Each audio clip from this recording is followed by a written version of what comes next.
Казахстанский стенд впервые представлен на одном из крупнейших кинорынков мира – Берлинале ФМ. Основная цель – презентовать Казахстан, отечественное кино и найти возможности сотрудничества.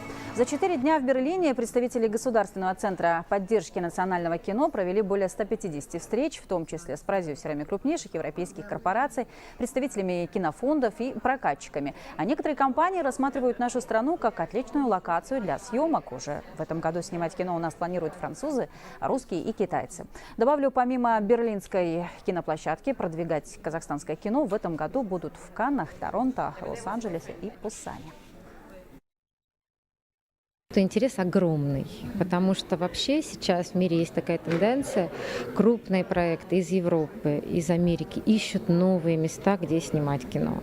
Казахстан представляет невероятные возможности. Это локации, это достаточно низкие цены на киносъемку по сравнению с европейскими. Горды и рады, что мы в этот раз впервые представляем казахстанское кино. И те возможности, которые появились сейчас у Казахстана, это в первую очередь 30% налоговых льгот, то есть это очень становится выгодно и интересно снимать в Казахстане.